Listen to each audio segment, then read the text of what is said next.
Donc pour commencer, nous avons décidé de sélectionner deux définitions qui vous permettront de comprendre mieux ce sujet. Donc la première définition est la définition des perturbateurs endocriniens. Ce sont des molécules chimiques capables d'interférer avec le système hormonal. Une très faible dose suffit à augmenter les risques de maladies en lien avec le système hormonal. On les retrouve dans les médicaments hormonaux, certains pesticides, les matières imperméabilisantes, les fonds marins, etc. Ils persistent de longues années dans la nature. Les individus sont plus vulnérables aux perturbateurs endocriniens pendant les périodes importantes dans le développement biologique du corps humain, comme la gestation ou la puberté.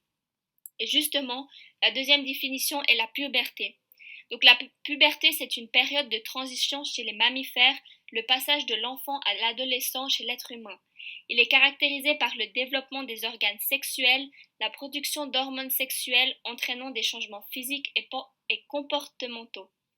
Chez les filles, la puberté se traduit par la production des hormones féminines, le développement des seins, la pilosité au niveau du vagin, des aisselles et des jambes, les premières règles, l'élargissement du bassin et l'arrondissement des hanches. Chez les garçons, elle se manifeste par une augmentation du volume des testicules et du pénis, la pilosité sexuelle et, plus tard, la pilosité au niveau du visage et du thorax ainsi que la mue de la voix.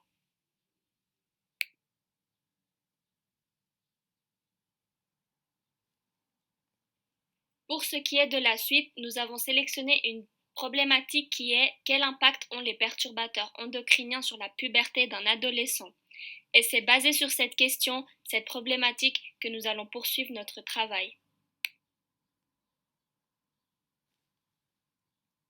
D'après cet article, les perturbateurs endocriniens ont un impact sur la puberté. Quand la puberté commence vers 8 ans pour les filles et 9 ans pour les garçons, on appelle cela une puberté précoce. Les études montrent que le taux de filles touchées est d'environ 10 fois plus que celui des garçons. De plus, en France, on observe un déséquilibre géographique entre le nord et le sud. Il y a plus de cas recensés au sud de la France qu'au nord. Les enfants sujets à une puberté précoce seraient aussi plus exposés à des dérèglements hormonaux, avec des répercussions sur le poids, la fertilité, mais aussi sur le risque de diabète ou de pathologies cardiovasculaires. Cet article montre que d'après des études, les perturbateurs endocriniens ont bien un lien direct avec la puberté précoce. Ici, on nous parle d'une grande hausse de puberté précoce chez les filles ces dernières années à Copenhague. Une étude réalisée dans cette ville a montré que 100% des écoliers avaient des phtalates dans leur urine, et les phtalates en grande concentration sont une cause de puberté précoce. Dans des cas très rares, la puberté précoce chez une fille peut commencer vers 4 ans, ce qui pose de gros problèmes par la suite. Au cours de la vie, les hormones dirigent la croissance, la puberté et la reproduction, qui sont toutes des étapes cruciales qu'il ne faut pas entraver. La présence de perturbateurs endocriniens à ces moments est particulièrement inquiétante. Ces graphiques illustrent les périodes critiques pour l'exposition aux perturbateurs endocriniens. Dans ce document, on voit tout d'abord le mode d'opération des perturbateurs endocriniens. Donc, ils agissent sur nos hormones, ils modifient leur production et les empêchent d'agir ou ils s'y substituent. Ensuite, on peut voir les différentes conséquences que les perturbateurs endocriniens peuvent avoir sur notre organisme. Ils peuvent notamment avoir des conséquences sur la fertilité, sur la thyroïde ou provoquer des cancers. On voit pour finir les différents endroits où l'on peut être exposé à des perturbateurs endocriniens. Donc premièrement, il y a dans l'eau, ensuite dans l'air, dans notre alimentation ou dans certains produits manufacturés. Donc, nous venons de voir ce que sont les perturbateurs endocriniens. Comment est-ce qu'ils impactaient notre corps? Comment est-ce qu'ils interagissaient avec nos hormones? Quelles en étaient les conséquences, les maladies qui peuvent en découler et surtout leur impact lors de la puberté. Maintenant, ce qui est intéressant de savoir, ce serait comment les éviter, où est-ce qu'on les retrouve. Et c'est de cela que discutent les deux invités de l'émission RTL qui s'appelle Comment éviter les perturbateurs endocriniens. Donc ces deux invités ont écrit des articles sur le sujet et ont même écrit un livre en collaboration ensemble. Et nous allons tenter de résumer ici leurs conseils pour éviter d'être infecté par les perturbateurs. Donc premièrement, il faudrait éviter de chauffer des aliments dans des boîtes en plastique, au micro-ondes surtout, car les perturbateurs qui se trouvent dans la plupart des plastiques migrent dans l'eau et donc dans nos nourritures. Et le conseil général, ce serait d'éviter un maximum le plastique en cuisine, car même s'il n'y a pas de chaleur, des perturbateurs peuvent être transférés dans la nourriture. Et il faudrait privilégier donc le verre, le métal, des éléments comme ça qui possèdent en tout cas beaucoup moins de perturbateurs. Alors il y a certes quelques plastiques qui sont dits sans perturbateurs, mais souvent ils mettent des nouveaux produits dedans, des nouveaux matériaux qu'on n'a pas vraiment testé encore, donc on ne connaît pas trop leur impact sur le corps, donc il faudrait éviter totalement les plastiques. Et ensuite, il faudrait acheter bio, car les pesticides aussi sont bourrés de perturbateurs. Et si on ne peut pas acheter bio, il faudrait bien laver les aliments et privilégier aussi ceux qu'on pourrait peler.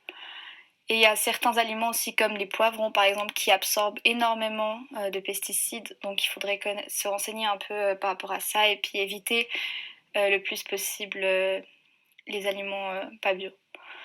Ensuite, les poissons aussi. Il faudrait éviter les poissons gras car les perturbateurs qui se trouvent dans l'eau sont ingérés par les poissons et ensuite ils sont solubles dans le gras des poissons, donc surtout dans la peau, et ça c'est vraiment mauvais. Donc il y a certains perturbateurs qu'on appelle polluants organiques persistants ou POP, et ceux-ci sont les pires parce qu'ils restent extrêmement longtemps dans l'environnement. Et donc ceux-là sont ingérés par les micro-organismes dans l'eau, mais pas seulement. Mais le problème c'est que si les planctons les ingèrent, et les planctons sont tout en bas de l'échelle de la chaîne alimentaire, pardon, et ben les autres qui vont les manger vont ingérer aussi les perturbateurs et ainsi de suite. Et donc il faudrait éviter aussi les poissons qui sont au sommet de la chaîne alimentaire, car ils ont sûrement ingéré beaucoup de perturbateurs endocriniens. Alors en France, ce qui est dit dans l'émission, c'est que le gouvernement contrôle justement le taux de perturbateurs entre guillemets dans les poissons. Alors c'est difficile de contrôler le taux de perturbateurs, mais disons la toxicité des poissons et s'ils sont trop toxiques, et ben, ils sont retirés du marché. Et on parle souvent de l'eau potable aussi, des traces éventuelles de médicaments dans l'eau ou de pesticides, de produits toxiques ou de plomb. Et il est dit aussi dans la vidéo que la France, le gouvernement français contrôlait ça, mais évidemment on ne peut pas toujours être sûr à 100%, mais normalement dans l'eau ça devrait être plutôt propre. Elle parle ensuite des produits de beauté qui sont dans la salle de bain, donc il faudrait éviter en particulier les parabènes et les phtalates qui se retrouvent presque partout, qui sont vraiment chargés de perturbateurs. Aussi les crèmes solaires qui pour la plupart sont très néfastes pour la santé. Il y a aussi le gel hydroalcoolique qui est un grand perturbateur endocrinien et donc il faudrait le plus possible privilégier le savon, donc il faudrait bien se laver les mains, surtout lorsqu'on a les mains abîmées, parce que dès que la peau est abîmée, eh bien les perturbateurs entrent plus facilement dans le corps. Mais c'est vrai qu'en ces périodes, voilà, c'est plus compliqué, mais tout ce qui est vraiment chimique, qui a des noms très compliqués, c'est souvent mauvais signe. Ensuite, quelque chose dont on ne parle pas vraiment, mais qui est très très mauvais, ce sont les retardateurs de flamme qui se trouvent un peu partout, sur les matelas, les coussins, les mousses, dans la voiture, surtout dans les voitures. Et évidemment, tout ce qui est neuf. Et ça, il faut faire attention, il faut bien les laver toujours et bien aérer. Par exemple, la voiture, il faudrait, surtout quand elle est neuve, toujours l'aérer, l'amener souvent au lavage. Et dans les chambres aussi, faire attention aux coussins, aux matelas.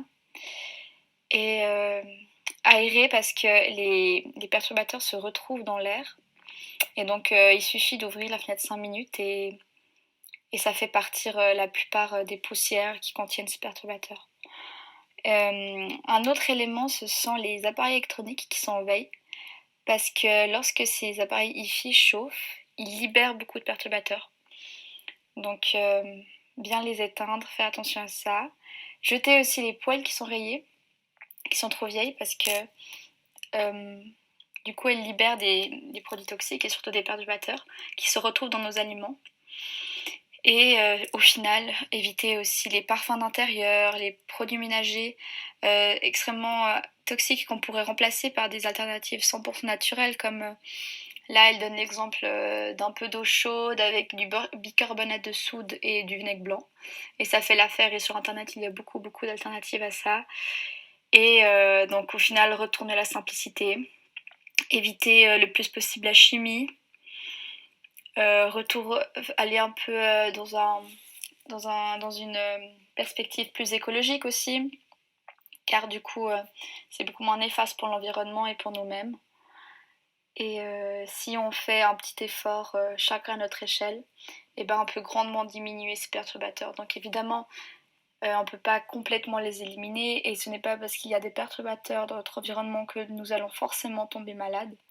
Mais si nous pouvons faire ces petits gestes qui pourraient assainir notre environnement, eh ben, il faut les faire car ça pourrait quand même avoir un grand impact sur notre santé. Voilà.